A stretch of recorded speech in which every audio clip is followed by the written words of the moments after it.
Savez-vous comment sauver votre fille? Un jeune garçon désespéré a posé cette question à un millionnaire. Gabriel Moreau, un homme célèbre pour son immense empire technologique et ses prouesses commerciales, était dans un état de panique totale. Son attitude calme habituelle n'était nulle part visible alors qu'il pleurait, impuissant, ses sanglots résonnant dans les couloirs stériles de la clinique. Sa fille unique, Isabelle Lefebvre, âgée de seulement 10 ans, était gravement malade, ses symptômes mystérieux déroutant même les médecins les plus éminents du pays. Alors que le chaos tourbillonnait autour de lui et que le personnel médical se précipitait dans toutes les directions, le désespoir de Gabriel atteignit un point d'ébullition. Au milieu de sa tourmente, il sentit soudain une main frôler la sienne. Surpris, il s'est retourné pour trouver un jeune garçon, probablement âgé d'au plus 14 ans, debout devant lui. Le garçon portait un t-shirt baya délavé, un short en jean en lambeaux et des tongs, ses vêtements contrastant fortement avec le monde raffiné auquel Gabriel était habitué. Pourtant, il y avait quelque chose de profondément troublant et pourtant en quelque sorte magnétique dans les yeux du garçon, qui brillait avec une intensité inhabituelle, presque surnaturelle. « C'est votre fille? Celle de la chambre 507 ?» demanda le garçon, sa voix portant un accent baya distinct. Eduardo se figea un instant, l'esprit rempli de suspicion. Comment cet enfant pouvait-il savoir dans quelle chambre se trouvait Isabelle? Qui était-il? Qui es-tu? Demanda Gabriel en plissant les yeux.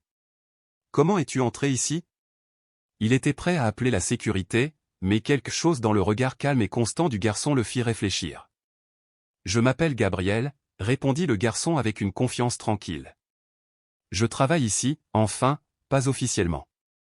J'aide ma tante, ZFA, qui est la femme de ménage. Mais j'écoute. Je vois des choses que les autres ne voient pas. Et je sais ce qui arrive à ta fille. L'expression de Gabriel faiblit, confusion et méfiance se mêlant alors qu'il regardait autour de lui à la recherche d'un signe de sécurité. Le garçon continua, ses paroles précises et alarmantes.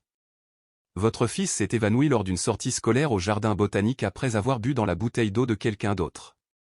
Votre fille a une fièvre qui fluctue et des taches mystérieuses sur ses jambes qui semblent apparaître et disparaître. Les médecins parlent d'une maladie auto-immune, mais ce n'est pas le vrai problème, a-t-il déclaré avec une étrange certitude. Gabriel, trop abasourdi pour comprendre complètement, attrapa instinctivement le bras du garçon avec suffisamment de force pour le faire tressaillir. Qui est derrière ça? Est-ce que tu m'espionnes? Grogna-t-il, sa voix tremblante à la fois de colère et d'anxiété.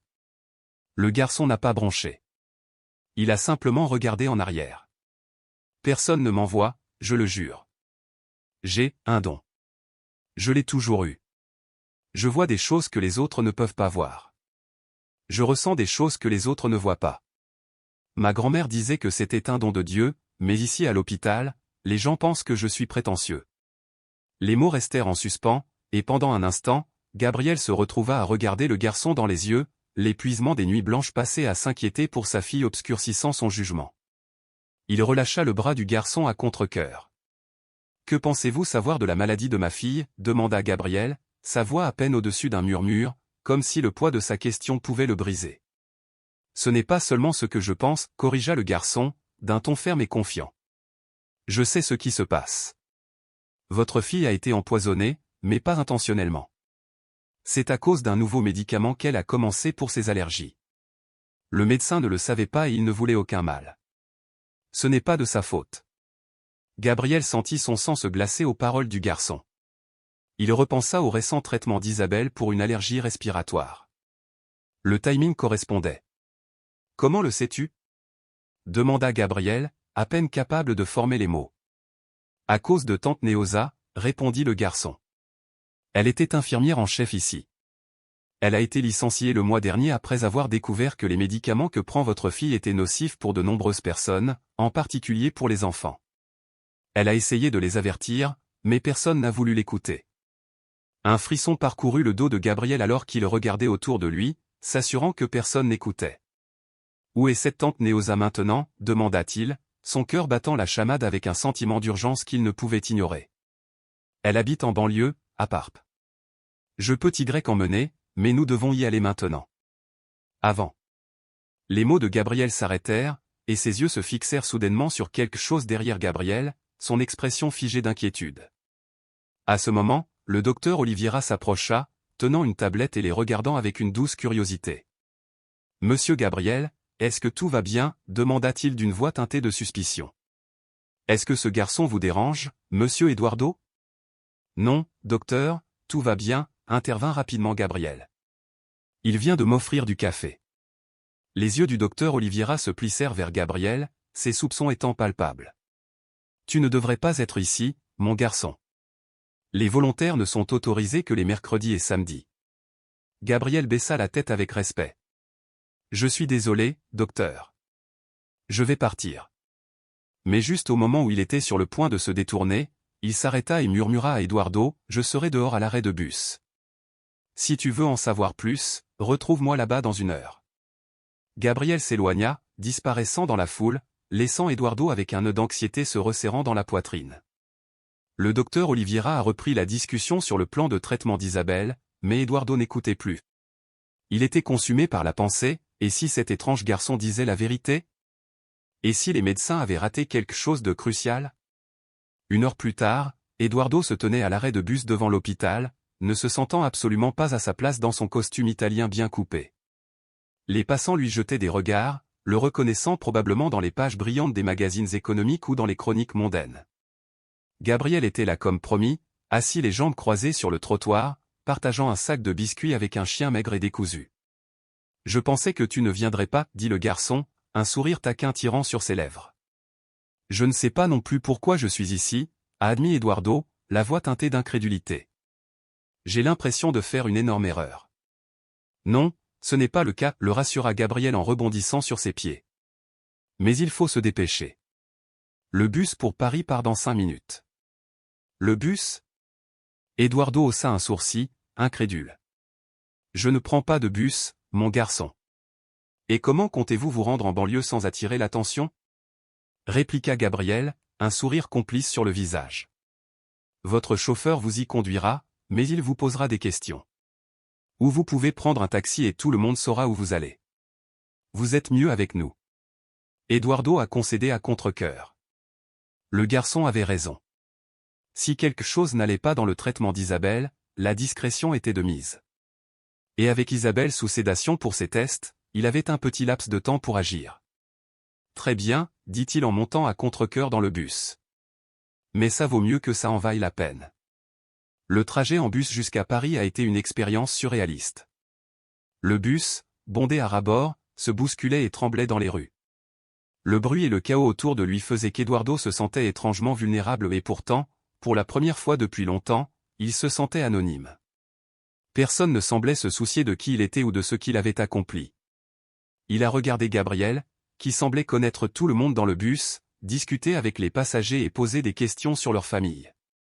C'était comme si le garçon avait vécu 100 vies différentes. « Comment connaissez-vous tante Neosa ?» demanda Eduardo, essayant de donner un sens à cet étrange voyage. « Elle a pris soin de ma mère quand j'étais petit », dit doucement Gabriel. « Nous avions des problèmes. Avec l'alcool, avec la vie. Tante Neosa était gentille avec moi. Elle me nourrissait quand je restais à l'hôpital, en attendant ma mère. Quand elle partait, je revenais parfois pour l'aider, gagner un peu d'argent et manger. C'est à ce moment-là que je l'ai rencontrée. Elle m'a laissé aider à nettoyer. »« Et tu vis seul ?» demanda Eduardo, réalisant soudain à quel point il savait peu de choses sur la vie du garçon. « Je vis avec ma tante Jurma et 5 cousins, » Gabriel haussa les épaules. « Mais c'est comme vivre seul. Tante Jurma travaille pour 2 familles et ne rentre à la maison que pour dormir. Les autres vivent leur propre vie. Pedrino, il a 7 ans. Il fait attention à moi. » Eduardo resta silencieux, réfléchissant aux profondes différences entre leurs mondes. Il pensait à Isabelle, entourée d'une infinité de jouets, de gadgets et de produits de luxe dans leur vaste manoir d'Alphaville, et pourtant, elle se plaignait souvent de se sentir seule. Lorsqu'ils descendirent finalement du bus à Paris, Gabriel conduisit Eduardo à travers des rues étroites et sinueuses jusqu'à une modeste maison entourée d'un muret de briques et d'un jardin bien entretenu. « Nous y sommes » dit Gabriel en frappant dans ses mains alors qu'il ouvrait la porte. À l'intérieur, une vieille femme noire aux cheveux gris attachés en chignon est apparue sur le pas de la porte. Elle portait une simple robe à fleurs et des sandales, son visage s'éclairant lorsqu'elle vit Gabriel. Mais lorsque ses yeux se posèrent sur Eduardo, son expression devint méfiante. « Gabriel, mon garçon, dit-elle chaleureusement, puis son regard se tourna brusquement vers Eduardo. « Qui est cet homme ?»« Madame Noémie, voici le père d'Isabelle, » expliqua Gabriel. « Il a besoin de votre aide. Sa fille est malade à l'hôpital de Saint-Raphaël, avec les mêmes symptômes que vous connaissez. » Le visage de la femme se durcit instantanément d'inquiétude. Elle jeta un coup d'œil nerveux autour d'elle pour s'assurer que personne ne la regardait avant d'ouvrir grand le portail. « Entrez vite. Ce n'est pas prudent de parler ici. » À l'intérieur, la maison était petite mais impeccablement propre et accueillante, remplie de photos de famille et de certificats de réussite. Madame Noémie les conduisit dans un salon cosy doté d'un canapé fleuri et d'étagères garnies de bibelots. « S'il vous plaît, asseyez-vous, dit-elle doucement. Eduardo s'assit maladroitement sur le canapé bas, se sentant soudain déplacé. « Madame Noémie, veuillez excuser l'interruption, mais ce jeune garçon insiste sur le fait que vous savez peut-être ce qui arrive à ma fille, » a déclaré Eduardo, la voix teintée à la fois d'inquiétude et d'espoir. « Gabriel sait généralement de quoi il parle, » répondit-elle, son ton empreint de mystère. « Maintenant, dites-moi, qu'arrive-t-il exactement à votre fille? Quels symptômes présente-t-elle » Eduardo, le visage marqué par l'inquiétude, décrivit l'état récent d'Isabelle avec minutie, des fièvres imprévisibles qui allaient et venaient sans avertissement, des éruptions cutanées particulières qui apparaissaient et disparaissaient mystérieusement, une fatigue débilitante et des douleurs articulaires qui la laissaient faible et impuissante.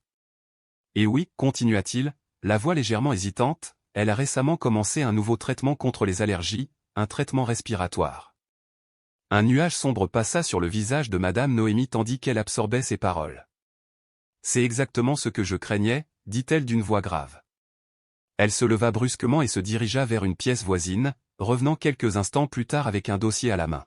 « Il y a 3 mois, à Saint-Raphaël, nous avons commencé à observer une tendance inhabituelle, des enfants et des adolescents présentant des symptômes similaires, » explique-t-elle alors qu'Eduardo se penche, avide de réponse. Au début, les cas semblaient isolés, mais quelque chose a attiré mon attention. Tous ces patients avaient récemment commencé à prendre Respiral, 1 mois ou 2 avant l'apparition des symptômes. Les médecins ont-ils pris des mesures, s'enquit Eduardo en se penchant en avant avec une urgence croissante. Les médecins l'ont rejeté, a-t-elle répondu, le ton débordant de frustration. Chaque cas était traité par un spécialiste différent à des moments différents. Mais en tant qu'infirmière en chef en pédiatrie, j'ai vu chacun de ces enfants. Lorsque j'ai compilé les données et les ai présentées au docteur Oliveira, il a considéré qu'il s'agissait d'une simple coïncidence. Il m'a dit que je n'avais pas les qualifications nécessaires pour tirer de telles conclusions. Eduardo serra les poings, l'aiguillon familier de l'arrogance médicale surgissant en lui. Et puis, insista-t-il, incapable de cacher son incrédulité. Je n'ai pas reculé, a-t-elle déclaré avec une détermination tranquille. Je suis allé directement voir le docteur Cavalcante, le directeur administratif. Je lui ai montré toutes mes notes, mais il m'a seulement promis de vérifier. Une semaine plus tard, je me suis retrouvé appelé au RH. Après 28 ans de service, ils m'ont annoncé une restructuration et j'ai été licencié avec une indemnité de départ pitoyable et un froid merci. Eduardo sentit monter en lui une colère familière, l'injustice de la situation touchant une corde sensible au plus profond de lui. Il avait vu ces jeux d'entreprise se jouer bien trop souvent. Avez-vous des preuves? Des documents pour étayer vos affirmations? J'ai tout ici, répondit-elle, ouvrant soigneusement le dossier pour révéler des notes et des cartes de données méticuleusement organisées. Mais qui écoutera une infirmière à la retraite quand les géants pharmaceutiques sont impliqués? Eduardo feuilleta rapidement le dossier, les yeux écarquillés d'inquiétude en parcourant les chiffres, plus de 30 dossiers en seulement 3 mois rien qu'à Saint-Raphaël. Et quelle entreprise fabrique ce médicament? Demanda-t-il, son esprit s'emballant. Pharmastica Progresso, répondit-elle, la voix teintée d'amertume, une filiale de Vital Pharma. Ce nom frappa Eduardo comme un coup dur. Vital Pharma faisait partie du conglomérat qu'il avait bâti, il en était le président et le principal actionnaire.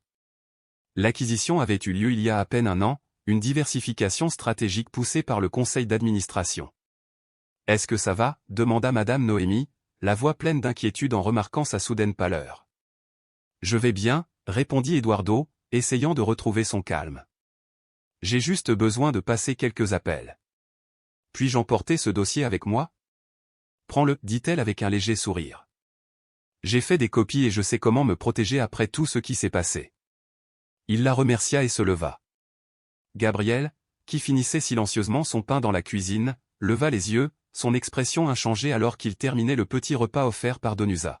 « Alors, mon oncle, dit Gabriel avec une simplicité presque désarmante, maintenant on va sauver ta fille. » La question était simple, mais elle portait le poids du monde. Eduardo regarda le garçon, puis Danusa et enfin le dossier qu'il tenait entre les mains. La décision qui lui était soumise était monumentale. Il pourrait très bien détruire une partie importante de l'empire qu'il avait bâti, mais la vie d'Isabelle Lefebvre, et potentiellement celle de nombreux autres enfants, était en jeu. « Oui, Gabriel, dit-il d'une voix ferme mais ferme.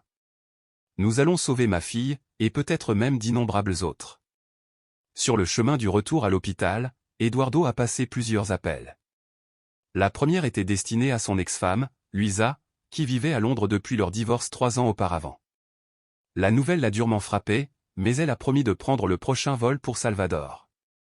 Il a ensuite appelé Leonardo, son avocat personnel, et lui a demandé en urgence de constituer une équipe d'experts indépendants en toxicologie et pharmacologie. « Je veux qu'ils examinent tout ce qui concerne Respiral », a demandé Eduardo. Effets secondaires, essais cliniques, processus d'approbation, tout cela. Et cela doit rester strictement confidentiel. Finalement, il a appelé son assistant personnel et lui a ordonné d'annuler tous ses rendez-vous pour les jours à venir sans donner aucune explication au bureau. Gabriel, observant tout cela depuis la banquette arrière du taxi, ne pouvait cacher son admiration. L'homme qui semblait autrefois submergé par le désespoir agissait désormais avec un nouveau sens du but et de la détermination. « Tu dois être vraiment important, » dit le garçon, la voix teintée de respect. « Je ne suis qu'un père qui essaie de sauver sa fille, » a répondu Eduardo, les yeux fixés sur la route.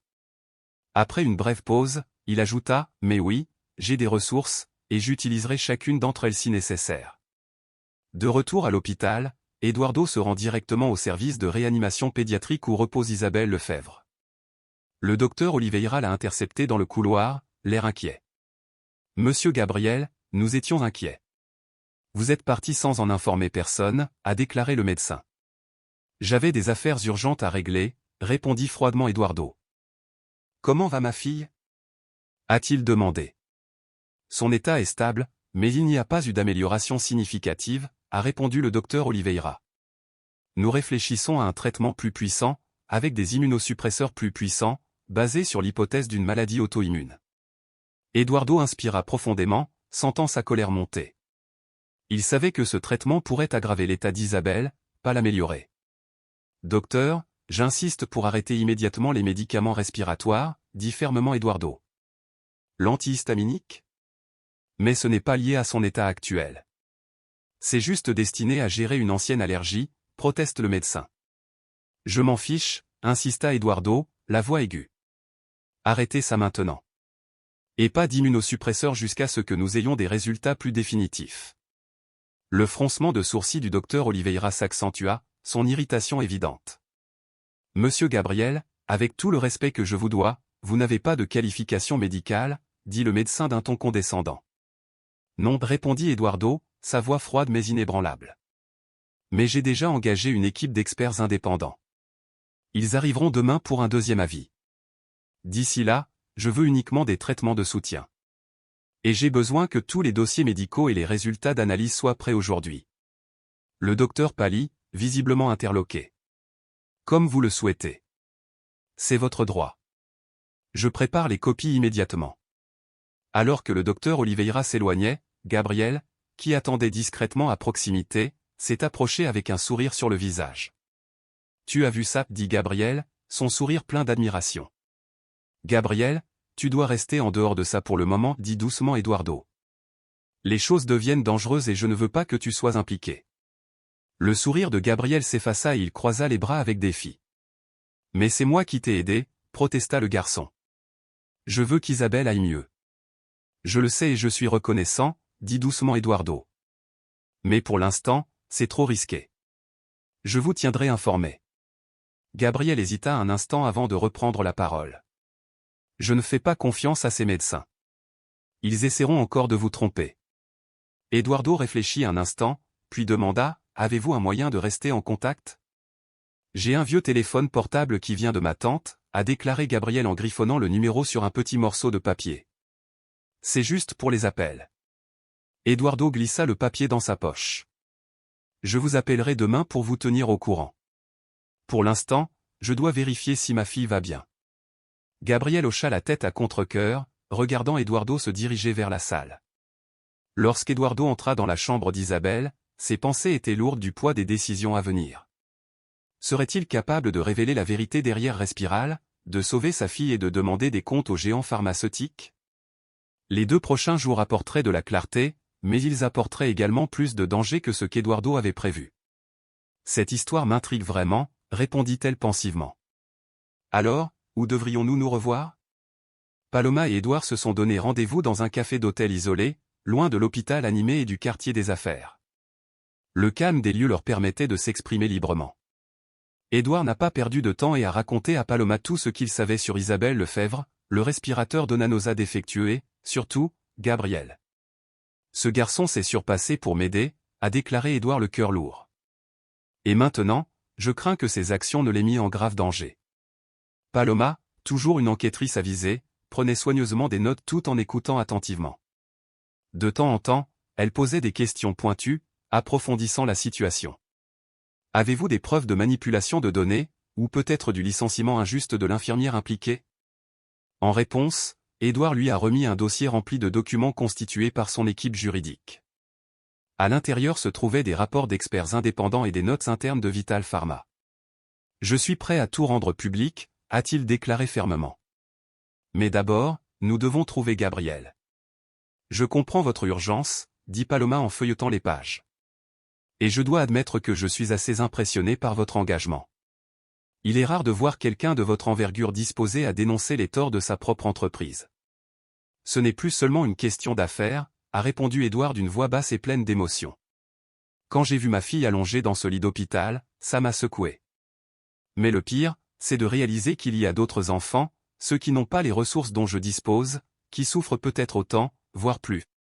Paloma leva les yeux des documents, son expression étant à la fois compréhensive et respectueuse.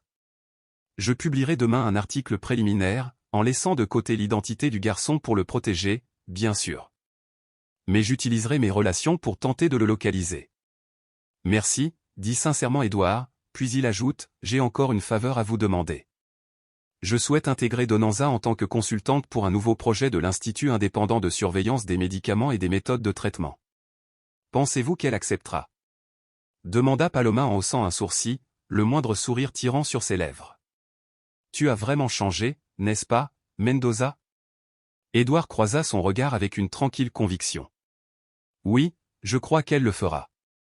Surtout si cela aide à empêcher d'autres enfants de souffrir ce que ma fille a enduré. Plus tard, à l'hôpital, Édouard croise Lisa dans le couloir. Son visage était gravé d'inquiétude. Ce qui s'est passé?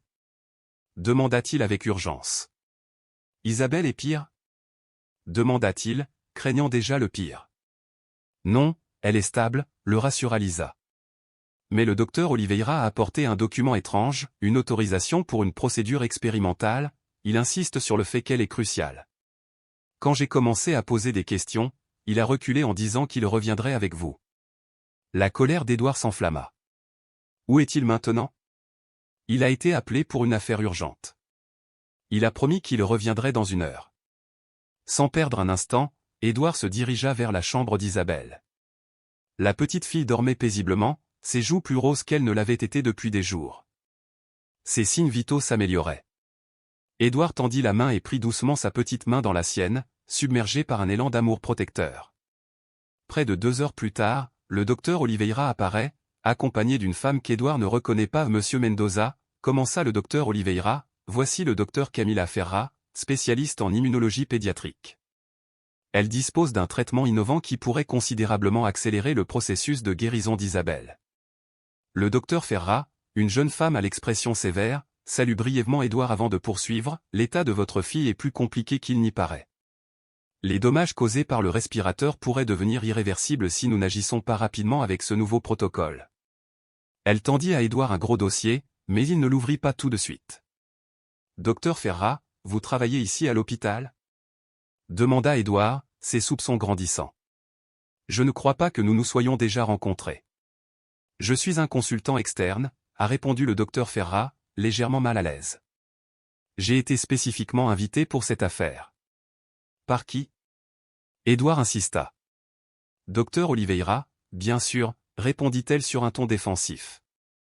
Édouard échange un regard méfiant avec Luisa, qui partage son malaise grandissant. Ce traitement a-t-il été testé sur d'autres patients ayant eu des réactions similaires au respirateur? Il a demandé. C'est un nouveau protocole, a admis le docteur Ferrat, mais les résultats préliminaires sont prometteurs. Édouard feuilleta rapidement les pages du document, s'arrêtant lorsqu'il atteignit les petits caractères de la dernière page. Ses pires craintes se sont confirmées, le laboratoire responsable du traitement expérimental était une filiale de Vital Pharma, la même entreprise qui a produit le respirateur défectueux. Êtes-vous sérieusement en train de suggérer que je permette à la même entreprise qui a fait du mal à ma fille de faire des expériences sur elle maintenant? La voix d'Édouard était calme, mais la colère qui couvait en dessous était indubitable. Les deux médecins gardèrent leur sang-froid, même si leurs yeux trahissaient leur anxiété. Monsieur Mendoza, il y a eu un malentendu, a commencé le docteur Oliveira, mais Édouard l'a interrompu. Non, il n'y a pas de malentendu, dit-il fermement. Je veux que vous quittiez tous les deux cette pièce. À partir de demain, Isabelle sera transférée dans un autre hôpital avec une nouvelle équipe médicale. C'est imprudent, a objecté le docteur Oliveira. Un transfert pourrait mettre sa vie encore plus en danger. Le plus grand risque pour la santé de ma fille, c'est d'être soignée par des médecins dont les intérêts sont ailleurs, rétorque Édouard. Maintenant, partez, ou j'appelle la sécurité. Une fois les médecins partis, Luisa se tourna vers Édouard, son expression mêlée de surprise et d'admiration. Je ne t'ai jamais vu agir comme ça auparavant. Tellement protecteur. Je ne me suis jamais vu comme ça non plus, a avoué Édouard, la voix s'adoucissant. Mais je pense que j'apprends beaucoup. Cette nuit-là, alors que Luisa restait chez Isabelle, Édouard retourna à son appartement pour prendre une douche et se changer. À peine était-il entré que le téléphone sonna avec un numéro inconnu. Bonjour, monsieur Mendoza, dit une jeune voix tremblante à l'autre bout du fil. Qui est-ce? Demanda Édouard, la tension s'insinuant dans sa voix. Je m'appelle Juliana. Je suis une amie de Gabriel. Il m'a demandé d'appeler depuis cette cabine téléphonique s'il ne revenait pas aujourd'hui. Le cœur d'Édouard s'emballa. Tu ne sais pas où il est? Juliana hésita avant de parler. Il a dit qu'il allait essayer de s'introduire à Saint-Raphaël ce soir. Il voulait récupérer des papiers chez le docteur Chauve. Il a dit que c'était important, que ça pourrait aider la fille riche. Docteur Chauve? Demanda Édouard, maintenant complètement alarmé. Vous voulez dire le docteur Oliveira? Ouais, c'est celui-là, répondit Juliana. Gabriel a dit qu'il l'avait vu cacher d'étranges documents après avoir parlé à un homme en costume, quelqu'un qui n'était pas médecin. Il a dit que c'était lié à la jeune fille et à d'autres enfants malades. Le ventre d'Édouard se serra. Juliana, dis-moi exactement où tu es. J'enverrai quelqu'un te chercher. 20 minutes plus tard, une voiture arrivait devant l'appartement d'Édouard, transportant Juliana, une fille qui ne semblait pas avoir plus de 12 ans. Elle regarda autour d'elle les environs luxueux avec un mélange de crainte et de peur. Gabriel a dit que tu étais riche, mais je ne pensais pas que ce serait comme ça, murmura-t-elle. Ignorant son commentaire, Édouard a demandé, racontez-moi tout ce que Gabriel a dit avant sa disparition. Juliana inspira profondément. Gabriel a toujours été un peu étrange. Il dit qu'il peut sentir les choses, voir les choses. Au début, je pensais qu'il inventait, mais il a toujours eu raison. Il peut dire quand les gens mentent, quand quelque chose ne va pas. Il a un don. L'esprit d'Édouard s'emballait. Il se souvenait des paroles de Gabriel à propos du nouveau médicament, de la façon dont il l'avait prévenu des dangers. Mais qui croirait un enfant des rues? Pourtant, lorsqu'Isabelle avait été admise à l'hôpital, Gabriel avait vu là une occasion de prouver qu'il avait raison. Que t'a-t-il dit hier? Juliana fit une pause. Il m'a trouvé sur la place, tout excité. Il a dit que vous le croyez, mais il était aussi inquiet. Il avait entendu le docteur Bald parler au téléphone de la nécessité de cacher des preuves et de s'assurer qu'une infirmière était enterrée définitivement. Édouard sentit un serrement de cœur lui serrer les tripes. Il se leva brusquement. Je dois retourner à l'hôpital. Gabriel connaît tous les accès. Il a passé la nuit cachée et il m'a dit qu'il allait utiliser l'ascenseur de service pour rejoindre le cabinet du docteur Chauve, au 3e étage. Pourquoi ne me l'a-t-il pas dit avant? Demanda Juliana en haussant les épaules. Gabriel agit seul, répondit Édouard, la voix se durcissant. Mais il m'a fait promettre que s'il ne revenait pas cet après-midi, je devrais vous contacter. Comprenant l'urgence, Édouard a rapidement appelé Leonardo. Viens ici immédiatement et amène ton ami de la police fédérale. C'est sérieux. En attendant, Édouard proposa à manger à Juliana, et elle le dévora avec avidité. En la regardant, Édouard ne pouvait s'empêcher de se demander combien de repas cet enfant avait sauté dans sa vie. Il pensa à Gabriel, à son courage, à sa détermination à tout risquer pour un étranger. Et maintenant, ce même courage aurait pu le mettre en danger de mort.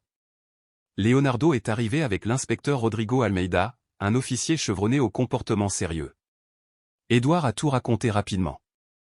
Nous pensons que Gabriel a disparu parce qu'il a découvert des preuves de fraude dans le processus d'approbation du respirateur, a conclu Édouard. Il pourrait même être détenu quelque part contre sa volonté. L'inspecteur écoutait attentivement et prenait des notes. C'est grave, Mendoza. Si tout ce que vous dites est vrai, nous sommes confrontés aux effets secondaires criminels du médicament, à des essais cliniques falsifiés et maintenant à l'enlèvement d'un mineur. Des têtes vont tomber. Je m'en fiche des retombées, répondit farouchement Édouard. Ce qui compte, c'est retrouver Gabriel et protéger les autres enfants. J'ai les preuves, j'ai les ressources et je suis prêt à aller jusqu'au bout. Rodrigo hocha gravement la tête. Nous devons aborder cette question avec prudence. Si nous avançons trop vite, nous risquons de détruire les preuves. Et si le garçon est entre leurs mains? Édouard frémit, comprenant l'implication. Que proposez-vous? Il a demandé. Une opération coordonnée, proposa Rodrigo. Nous allons frapper d'un seul coup l'hôpital, le siège de Vital Pharma et les domiciles des principaux suspects. Mais j'aurai besoin d'un mandat d'arrêt, et pour cela, j'ai besoin de preuves concrètes à présenter au juge. Nous l'avons, a confirmé Édouard. Nous avons les documents internes de l'entreprise, les témoignages d'experts, les déclarations de Donanza et maintenant le témoignage de Juliana sur les derniers mots de Gabriel. L'inspecteur hocha la tête.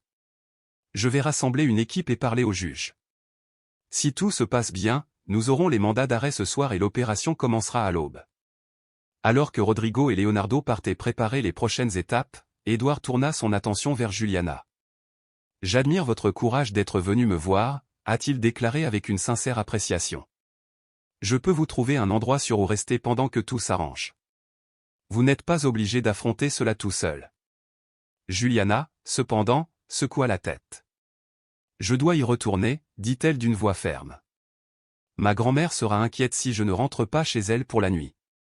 Et si Gabriel revient, c'est le premier endroit où il me cherchera. Je comprends tout à fait, dit Édouard, une pointe d'inquiétude dans la voix. Mais s'il te plaît, promets-moi que tu feras attention. Et si tu entends quelque chose à propos de Gabriel, appelle-moi immédiatement. Avec un signe de tête, Juliana promit, et Édouard s'assura qu'elle était raccompagnée chez elle en toute sécurité par sa voiture avec chauffeur, garantissant que sa sécurité était une priorité. De retour à l'hôpital, Édouard arrive et trouve Isabelle réveillée et parlant doucement avec sa mère. La voir consciente, même si sa voix était encore faible, le remplissait d'un si profond sentiment de soulagement qu'il pouvait à peine retenir ses larmes. « Papa » appela Isabelle, son sourire fatigué étant un petit mais précieux signe de vie. Édouard l'enlaça avec précaution, en faisant attention aux tubes et capteurs qui lui étaient attachés. « Comment te sens-tu, mon amour ?»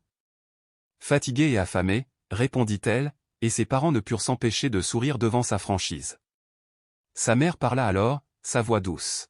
« Demain, nous te transférons dans un autre hôpital. »« Pourquoi ?» demanda Édouard en échangeant un regard rapide et inquiet avec Lisa avant de répondre. « Pour que tu aies accès à des médecins encore meilleurs, chérie, ceux qui peuvent t'aider à récupérer plus rapidement. » Isabelle sembla accepter cette explication sans poser de questions, et après quelques instants de conversation légère, elle devint soudain sérieuse. « Papa, maman m'a dit qu'un garçon m'avait aidé à découvrir ce qui n'allait pas chez moi. Est-ce vrai ?» Édouard hésita. Il ne voulait pas l'accabler avec tous les détails de la situation. « Oui, c'est vrai, dit-il lentement. Un garçon très spécial et courageux nommé Gabriel. Je tiens à le remercier, a-t-elle déclaré sincèrement. Il m'a sauvé la vie.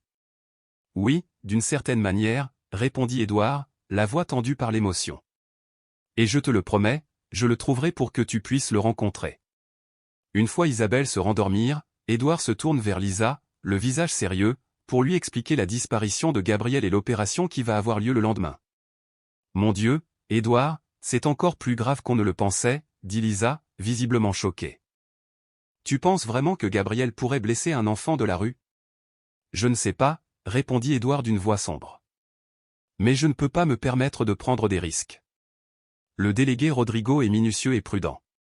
Si Gabriel est à l'hôpital ou dans l'une des propriétés de White Pharma, ils le retrouveront. Et s'ils ne le font pas?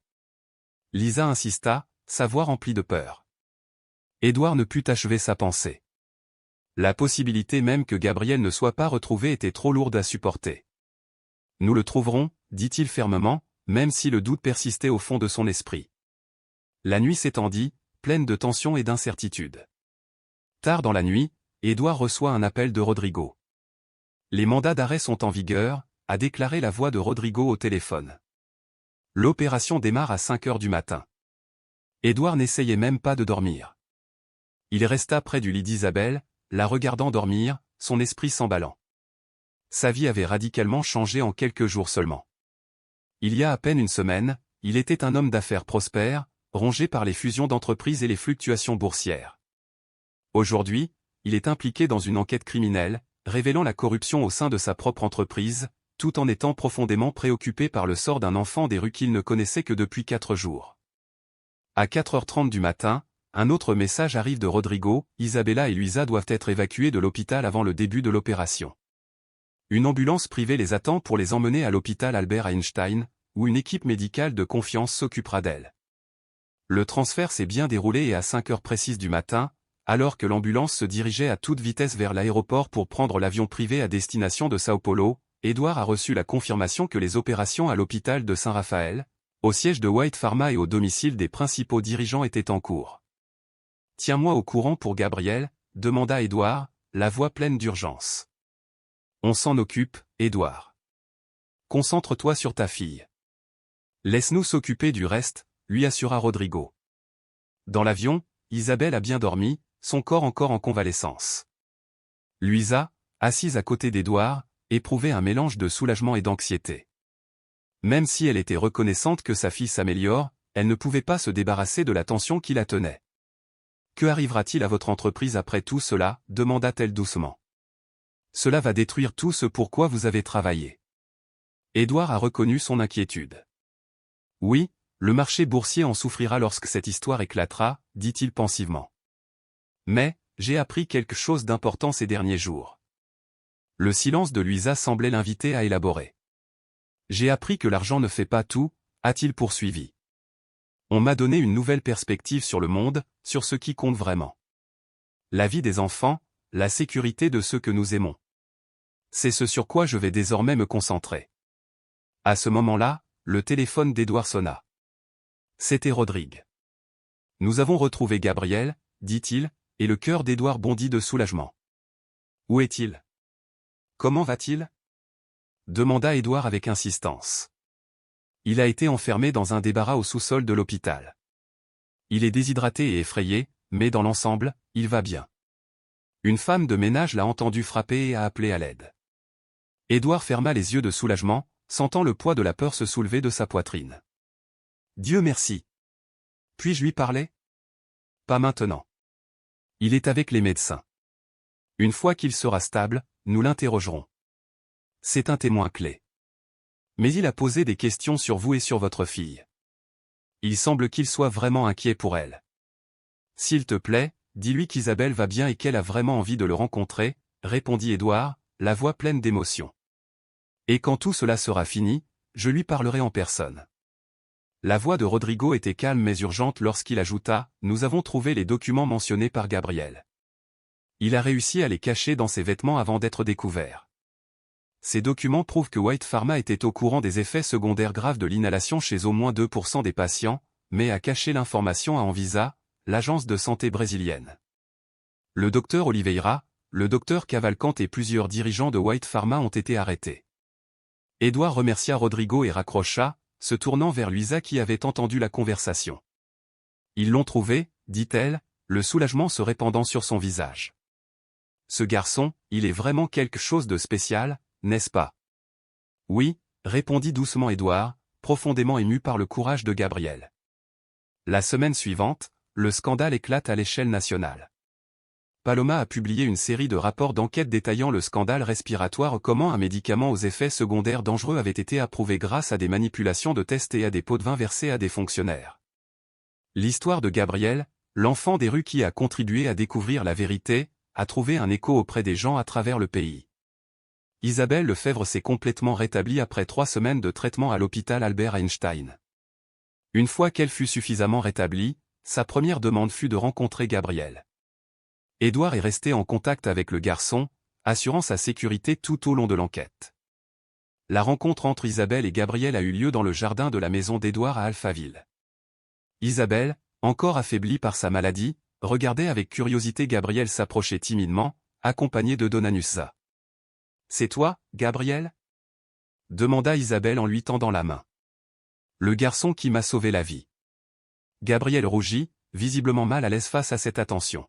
« J'ai seulement fait ce que n'importe qui aurait fait, » répondit-il modestement en lui serrant la main. « Non, tu as fait ce que peu de gens feraient, » dit sincèrement Isabelle.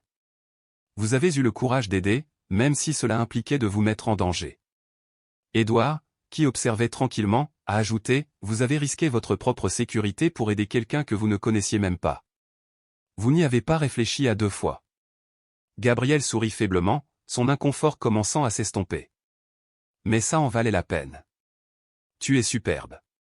Bien mieux que la dernière fois que je t'ai vu. »« Je suis presque comme neuve, » répondit Isabelle, un sourire s'étalant sur son visage. « Les médecins ont dit que si je n'avais pas commencé le traitement à ce moment-là, la situation aurait pu être bien pire. » La conversation a changé naturellement alors qu'Isabelle a demandé à Gabriel comment il avait découvert le lien entre sa maladie et la respiration, et Gabriel a partagé ses expériences à l'hôpital. À son tour, Gabriel était fasciné par les connaissances et la curiosité intellectuelle d'Isabelle.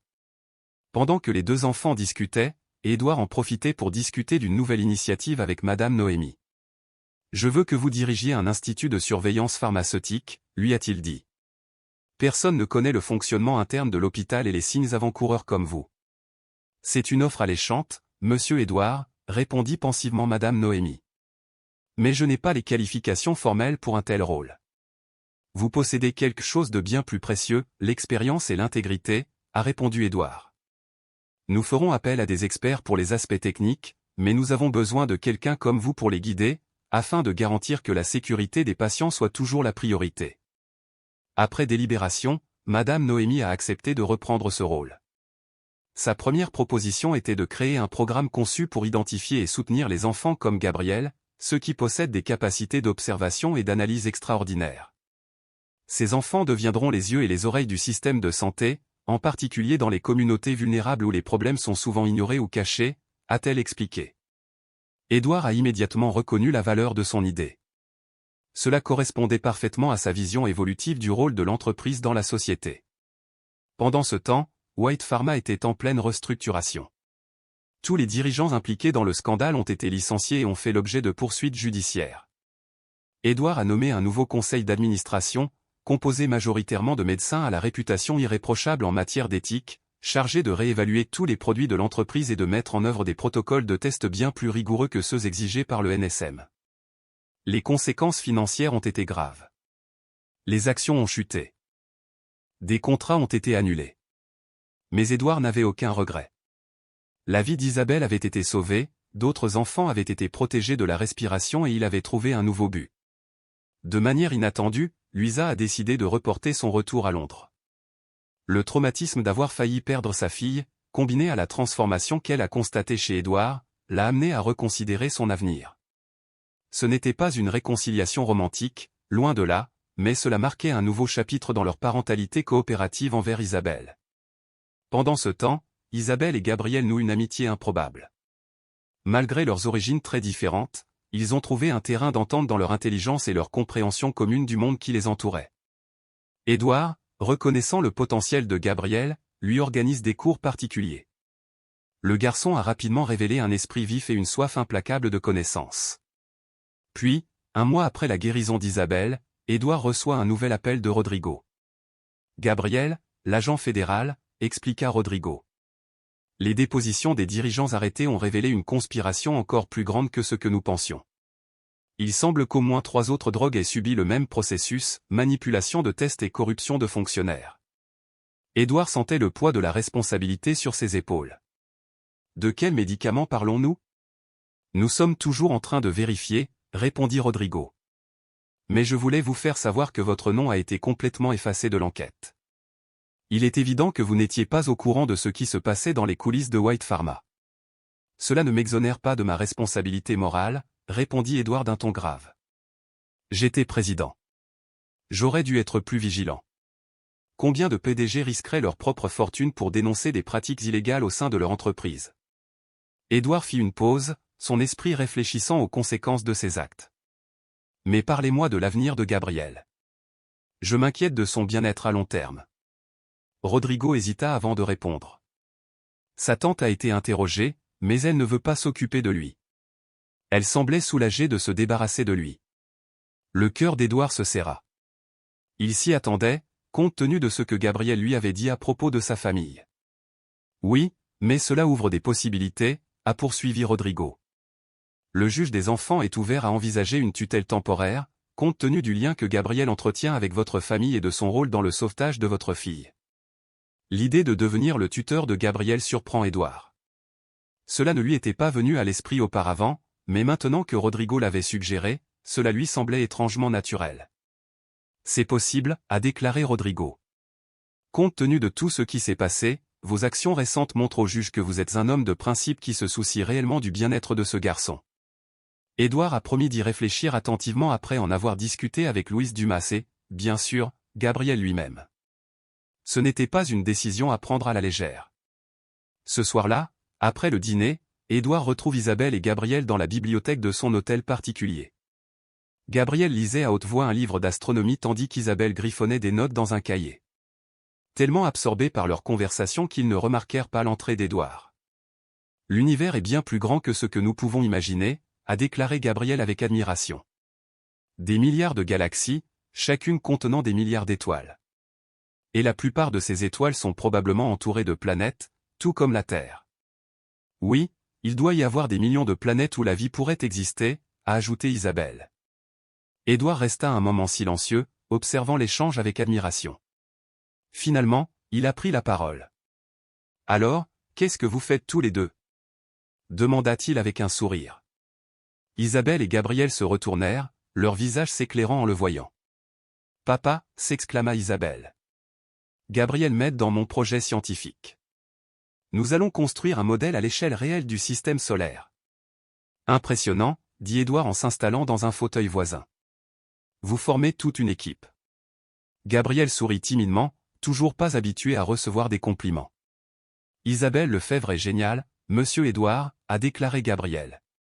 Elle comprend tout si vite. Ce n'est pas vrai, répondit Isabelle avec un sourire. Tu as appris en 2 jours ce que j'ai mis des mois à apprendre à l'école. Édouard observait leur échange ludique avec un sentiment de profonde satisfaction.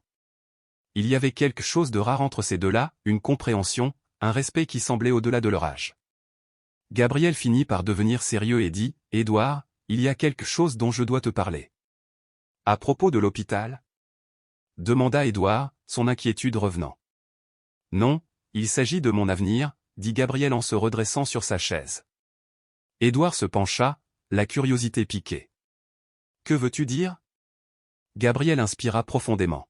« As-tu déjà pensé à la façon dont tout cela pourrait changer ma vie ?